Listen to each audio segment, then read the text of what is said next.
Hey everyone, I'm Andrew. And I'm Shannon. And together, we're launching a brand new independent school called Acton Academy Victoria. But this podcast is about more than just a new outlook on education. Our school is part of a larger journey that we are on to learn what it means to be an intentional family. Because we don't just want to see our kids get to graduation. We are looking to raise up the entrepreneurs, change makers, and leaders of tomorrow. So thank you for joining us for another episode of The Intentional Family. Well, welcome back to another episode of The Intentional Family. We are happy that you are here. Last week, we talked a little bit about school choice, and this week we wanted to switch gears once again and talk a little bit about community. Yeah, community is something that we really value, that we have really strong community around us, and we've seen the benefit not only for our kids, but also for ourselves and our futures. And so it's something that we actually want to bring into this realm of intentional family is like intentional community. And I think there's really good reasons for this. I think one of the biggest lies modern families have accepted is that we're supposed to do this alone. You know, you have this picture that it's the nuclear family, but let's be honest. I think if you're anything like us, we got 4 kids, and so you can feel isolated, you can feel overwhelmed, you can feel exhausted, you feel disconnected from other people. And to be honest, I think sometimes parents just feel downright lonely. Yeah, like parenthood and like I can speak for motherhood, like motherhood can be such a lonely thing when you're bound by nap times and different schedules and you can't leave your house all that much. But to have somebody walking alongside you who understands, who's in it with you, who's in it themselves, to be able to call and just be like, am I crazy? This is what's happening. Like, I'm going nuts here. Can someone help me? Or can someone have a play date? Or, you know, it's so helpful to have those people in your life who can actually show up for you. Yeah, and I think the irony of this current moment is that digitally, we are the most connected in human history. Like, you can literally have a conversation over Zoom in real time with someone across the world. Yeah, or even like our social media. Like, I have 600 friends, and I talk to maybe 6 of them. I don't know. Are you bragging now? No! Because I definitely don't have 600 friends. I haven't done a purge in a while.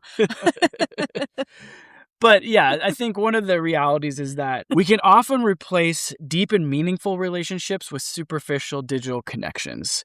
Yeah. And I think when we talk about some of the things that we've already looked back on, our values, you know, the things that deeply shape how we act, the rhythms, the ways and the habits that we actually form around that, even things like educational choice, I think we have to acknowledge that none of these things happen in a vacuum. Community will either reinforce those things or it will naturally erode it, right? Yeah. And so if you're taking a path of intentionality and you're saying, man, I want to be intentional in my life, and yet a lot of your relationships are superficial, it's going to be really hard to reinforce that intentionality. Yeah. I think part of being intentional with your life is being incredibly intentional about the people you surround yourself with. And I think in some ways we're actually fighting our culture a little bit in this, because I think our culture has this rugged individualism, independence, like no one can tell me what to do. It's me and my family, or simply just me. So there's that self-sufficiency. And really, I mean, historically, this is not the way that families have operated. Historically, children were formed in communities, not isolated homes. It wasn't just a mom and a dad and their 2.4, I think in Canada it's like 1.7 kids. You know, it was like the grandparents were there, the aunties and the uncles, the elders in the community. Everyone was working together to help form and shape our children the way they should go. They always say, like, it takes a village to raise a child. Right. Where did that come from? Oh. From actual villages raising children. We don't have that now. Like, No. Families are so isolated. They don't have their village. Yeah. So I think for us, this is actually something we're really, really passionate about. And it's one of the reasons that we fell in love with Acton in the first place. Because, again, as we talk about this, Acton wasn't just this cool educational model for us. It was hitting a lot of boxes that were coming directly out of our values in community. Strong, healthy, resilient, supportive community is one of the things that we value the most. It's been a huge part of our faith journey.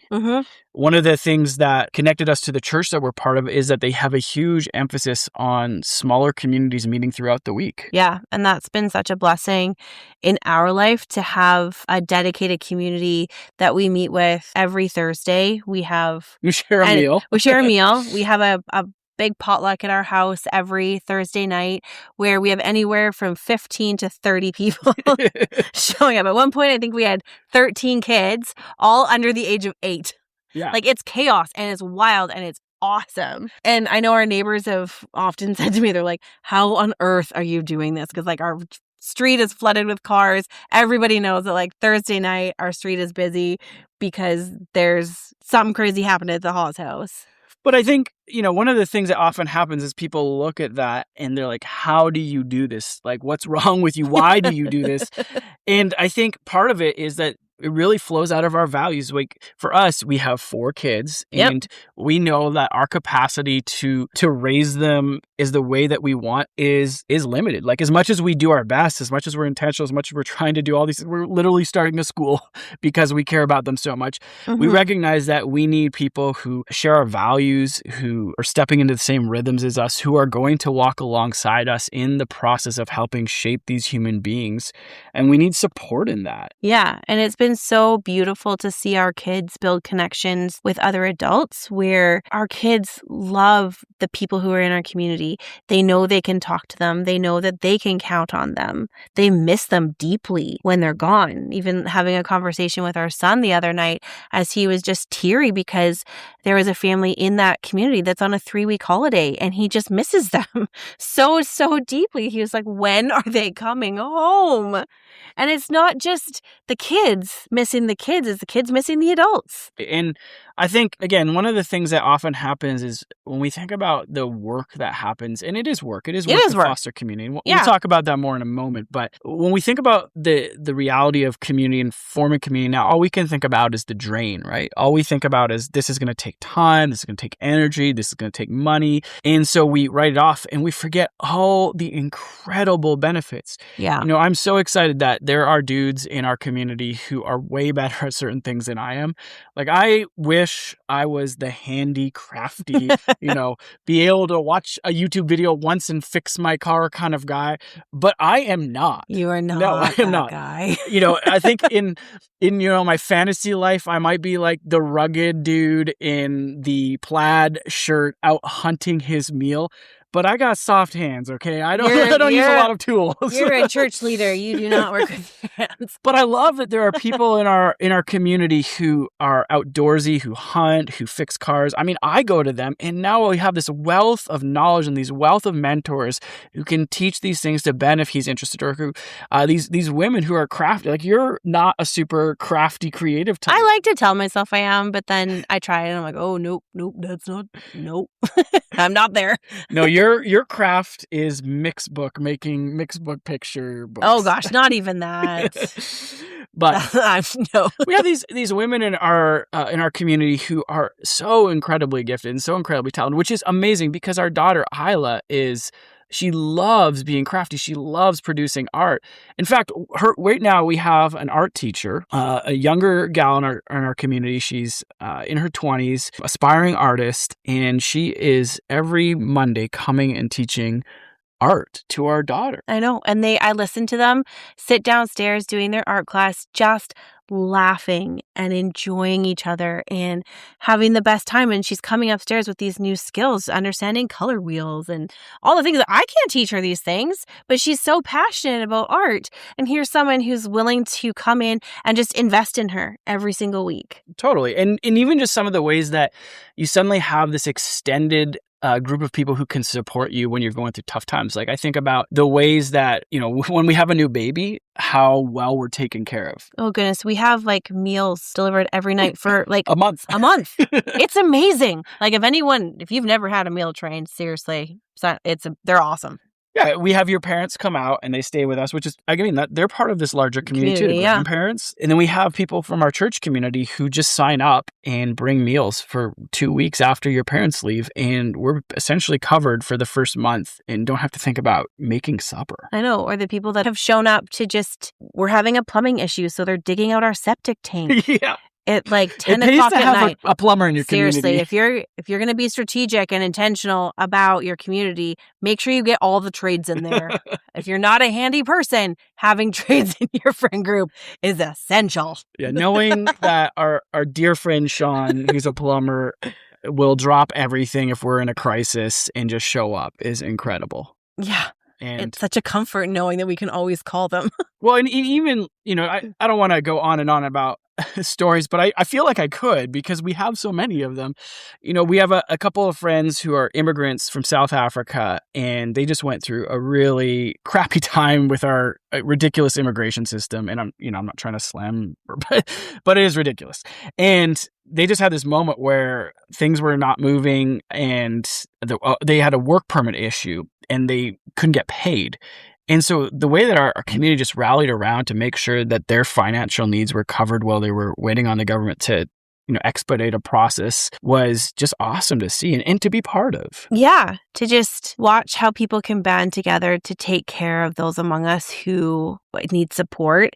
And it cycles through who needs that support. There's been times when we've been desperately needing support, and our community has just shown up in ways that we never expected and just carried us through things. That was just beautiful. Now, I think one of the things that's important to recognize is that communities aren't just this nice idealism that you add on. They're actually a necessity. A few years ago, the U.S. Surgeon General, his name's Vivek Murthy, Dr. Vivek Murthy, he talked about an epidemic of loneliness and how it was having a detrimental effect that was leading to mortality rates, like huge mortality rates, and just the ways that it was having a negative effect on the U.S. population. And I don't think Canada is significantly different than this. And some of the things he talked about was that loneliness not only impacts things like workplace productivity, engagement, but also school performance. So for us, when we were thinking about Acton, this idea of community wasn't just like a nice potential add-on. This was actually an essential part for us to say we want our children to be successful. Again, we talked about this in terms of our value structure. Like, we're not just interested in getting them to graduation. We're interested in the type of human beings that they're going to become. And if we're being serious about that, then community has to be part of that equation. Absolutely. So if community is part of the equation, then I think we probably need to ask the question, what type of community is shaping your child? Because let's be honest, regardless of whether you want them to be or not, your children are going to find places to belong. It might be an online community, in which case, you have to ask the question, is it an algorithm that's chasing them? I mean, so much of what's going on right now is rage culture and, divisive culture. And this is all getting pooled into these communities. Is it peer culture? Are your children finding it in their friends? And what kind of friends are they having? Yeah. Is it a sports team? Is it a like-minded group? Are they being shaped by a community that you're okay with them being shaped by? Or simply something as simple as influencers. I mean, we literally have an entire working class now that didn't exist 30 years ago. Didn't exist 10 years ago. Again, throwback to our educational choice. What do they say? 60% of the jobs that will exist in 30 years don't exist now. Think about influencers. That was not even a conceivable job in 30 years ago, right? No. And now there's literally thousands of people who get money from simply influencing people on the internet. But is that the kind of community that you want to shape and form your children? And then we come to the school culture. What kind of culture in the school, what kind of community do you want to be part of? Is it one in which all of the people have different values than you? Is it one in which there is zero thoughtfulness? Or is it one in which there's the same intensity and intentionality in how you're raising your kids? So if we're not intentional, we have to recognize that culture will train our children for us. Okay, so why don't we kind of dive into what community actually looks like? Because I feel like there's probably some misconceived notions about community being this thing that's there 24 hours a day, 7 days a week, which not true. I had a friend who once suggested that we all move into the same house together and have a shared kitchen. I was like, no, not ever. I love you never, guys, but not enough to share a house with you. So I'm not talking about communes. No. I mean, don't get me wrong. If that's you and that's something great that works for for you, 100%. We have friends who are like that, and that's awesome for them. But that is not what we. That is not who we are. So I think some of the misconceptions that we have is that intentional community is constant socializing. That's not what we're saying. No, and we're not saying to have like a super packed schedule of just people. Right. And I think some of our fears even around this idea of community is that we have a bunch of superficial friendships. Mm-hmm. And again, that's not what we're talking about when we're talking about community. When we talk about community, we're actually talking about people who are in your life, who know you as a person, know what you're going through, know the wins, know the struggles, know what you're doing and who you are value-wise and what you're trying to pursue for your future, and who could actually support you in that. Yeah, so I think when we talk about community, and I'll use again our church as an example, but I think this is also true at the school level. It's things like shared rhythms. So we have this constant rhythm every Thursday where there's a group of people who have committed together to share a potluck meal, spend a couple hours together.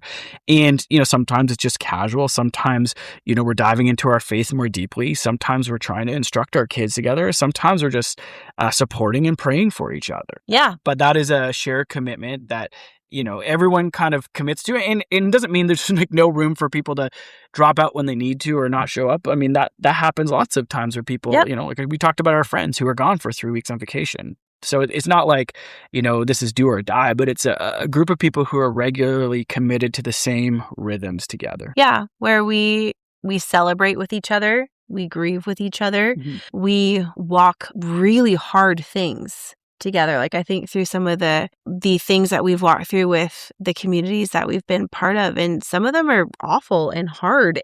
And marriage breakdowns, struggles with kids, like job losses, financial struggles, immigration struggles. Like we've kind of hit all of those at some point. Another one is shared values. And again, if you heard us talk about this last week, one of the reasons that we chose Acton is because we wanted a place where there could be a diversity of values. But I think within that, when we look at Acton as an entity, there is a shared commitment to the type of education that we want our kids to receive and the type of humans that are being formed out of that, regardless of the other values that you're bringing into it. So another place that we see community lived out in reality is around shared responsibility, which is a tricky one because, I get definitely my backup when someone else is quote unquote parenting my kids. I know we've had these conversations because I have been responsible for doing that with your family. And you and I have also been frustrated when my siblings try and parent our kids. Yeah. So there's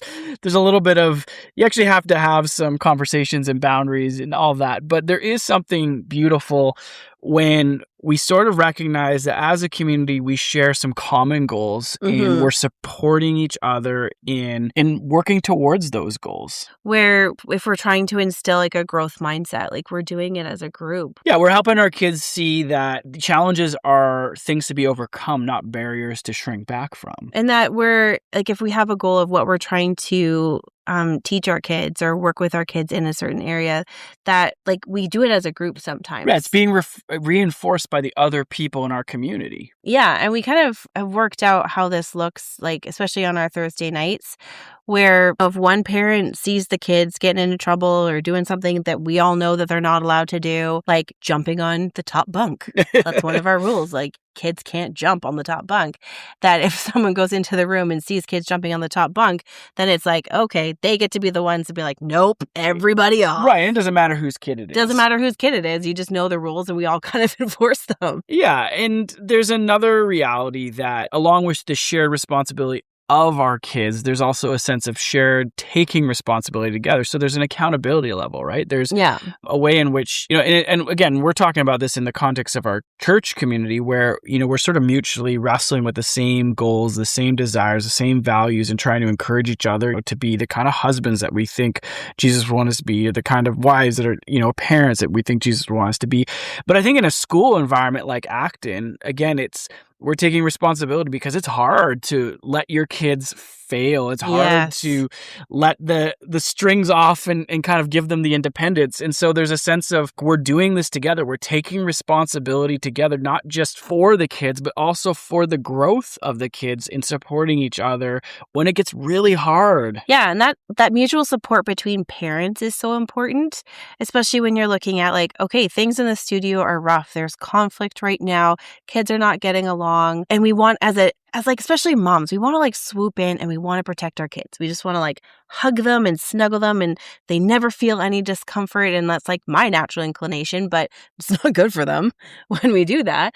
And to be able to be together and support each other, to be like, this is really hard to watch or this is really hard to walk through, but it's such good learning. It's such good character development. And it's a really important thing that we do together. And maybe one of the last things I'll talk about is that I think sometimes when we think about community, we sort of get almost like this activistic kind of mentality around it. Like community is this like really intense thing that happens. And I think that's a misconception. Community isn't about intensity. It's about consistency, right? It's not like, hey, we're going hard all the time. It's not like, we talk about different kinds of communities, and there's like the CrossFit community where it's like everyone's just like pushing each other, get better, get better. I don't think it's quite like that. It's more of like people who are just living life together, supporting each other in natural and organic ways. Yeah, absolutely. Like there will be times when I will see, neighbors 5 days a week, and then I won't see them for 2 weeks. Yeah. And that's great. There's ebbs and flows in community of how much you see each other and the intensity, but it's always that consistency of coming back together and saying like, we're a community together. We love each other and we're willing to do life together. So let's talk a little bit about why community is so important in the educational institutions, in a place like Acton. Well, first off, we know that children become who they are in community. Yeah, 100%. So I think if we look at any kind of ancient tribal people, you see that the community is actually helping a child figure out their identity, their sense of belonging, even that space of moving from like childhood to adulthood, what that looks like, things like emotional regulation, like what is okay behaviors or what are okay responses and what are not okay responses. Community reinforces resilience, right? Because they're constantly there to support, pick a child up. And even something as simple as conflict resolution. One of the things I love about Acton is that when it comes to conflict, there is a sense that the child needs to take ownership of that conflict process. And they borrow this, I think, from the Montessori world, but in Acton, there's something called the peace table, right? Yeah, where two learners come together, one who's having an issue with another learner, and they call that person to a peace table, and they're moderated by a guide who kind of just takes notes and helps to ask really good questions. But it's a space where they can come and share how they're feeling and hear from the other person and actually make a plan of how are we going to move forward. And what does reconciliation look like for this situation? And it actually gives learners the space to sit down and deal with their issues. And I love like our kids are in a Montessori like preschool right now, and they have a peace table. Like they're doing this at the like ages of 3 to 5. Well, and the kids are capable of doing it. It's amazing. And it's so funny because as we're talking to parents about Acton, some of them are saying, I'm learning these skills now in my 30s or 40s, or I'm trying to train people in my workplace who are fully grown adults and don't have the skills to properly resolve conflict or don't have the skills to understand emotional regulation. And I mean, I think of some of those other things like identity. I mean, so much of the challenges that we have now is that our children are being bombarded constantly through social media in ways that is challenging their identity. And they need something solid to help root them and ground them in who they are. That sense again that every child is a genius, like that doesn't just happen in a vacuum. It actually requires a community that's constantly reinforcing that you have a passion that is given to you that you can actually foster and grow so you can become the person you were made to be. And I think that's incredible. And when you have a community of people around your children, it's like your kids have all these sharp edges that need to be softened. And that softening only happens when you have friction and like just bumping into other people. And so a community really helps to shape the person that your child is becoming, and even yourself. Like, I don't think we should discount the value of community in our own lives as adults in helping round us out as well. No, and I think that's why one of the things that you and I are passionate about as we're starting Acton is creating a really strong parent community, because we don't just want to see this growth for our kids. We actually want to recognize that we as adults still need to be in the growth process.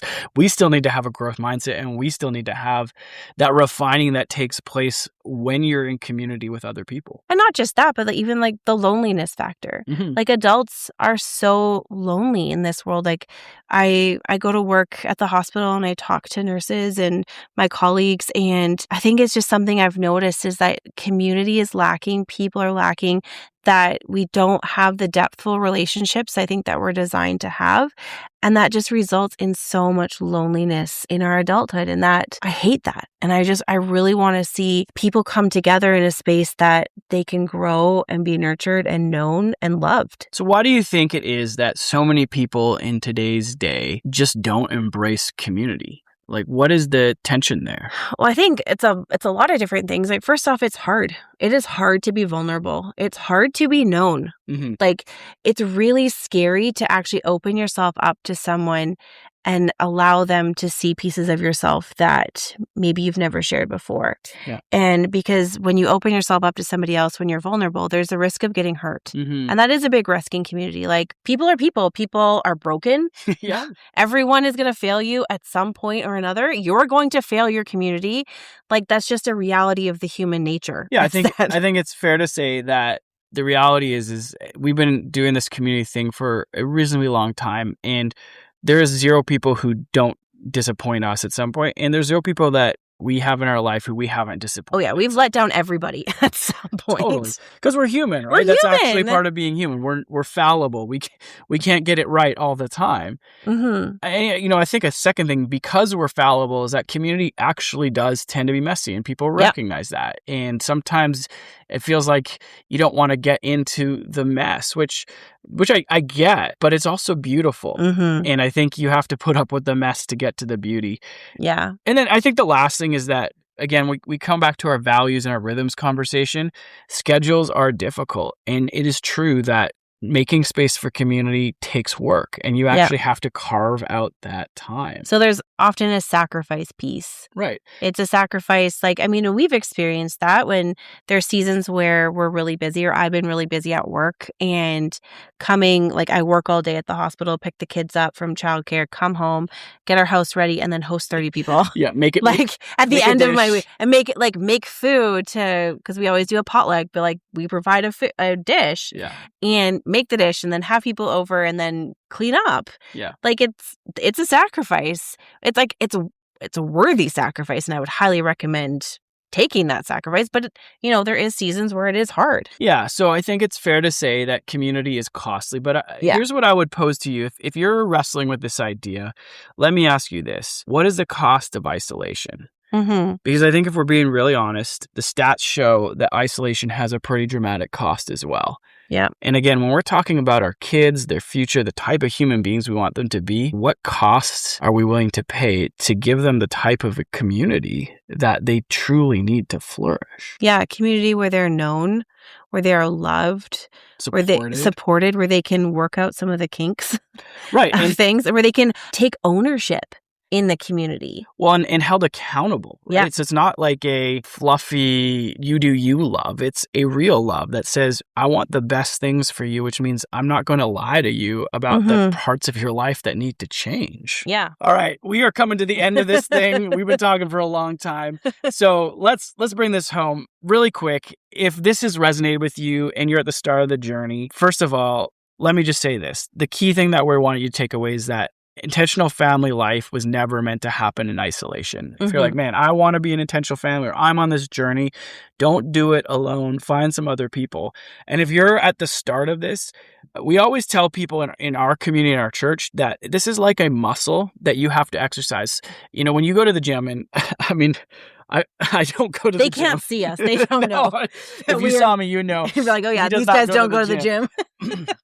What people tell me who do go to the gym is that you don't start at your goal weight, right? You have to slowly build up your strength. And so you start at smaller amounts, and you add and you add and you add.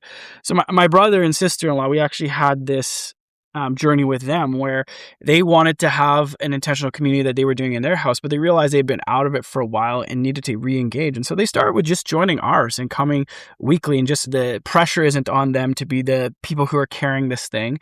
And they just showed up, and they left when they needed to leave, and continued and kind of worked that muscle. And now they have just launched a community in their own home. Mm-hmm. But it took almost a year of intentionally re-engaging that rhythm. And so if that's you, one of the things that we would just say is start small. Maybe it's, hey, if you regularly have people over for a meal, why don't you start with once a month? Invite another family over. I mean, that's where we started. Like when we first got married, it was really overwhelming for me to be hospitable and to have people in my home because I had never done it before. I was really uncomfortable with it. And we started with having like another couple in our house for dinner, like once a month. And again, it doesn't have to be anything fancy, or, find a community somewhere where you can just show up. We have some friends who live out in Fernwood, and there's like a community meal every Monday night at this Fernwood Community Hall, and they go every Monday and spend time with people in the community, and just the meal's provided for, so you just come for free. So find something that's going on that you can be part of. Share meals, invite other families over, build rhythm slowly. Don't try and kill yourself on the front end. Remember, this is a marathon, not a sprint. Yeah. Like set yourself up well for success by not taking on too much at one time. Yeah. And so as we finish off, I just want to encourage you, remember, in the end, our children won't be shaped by what we teach them as much as they'll be shaped by the people who they belong with. Yeah. And so, for us as Acton owners, that's really what we're trying to create. We're trying to create a culture and a community that are helping shape the children to be the kind of humans that we hope they will be. So thanks again for joining us for another episode of The Intentional Family, and we hope to see you next week.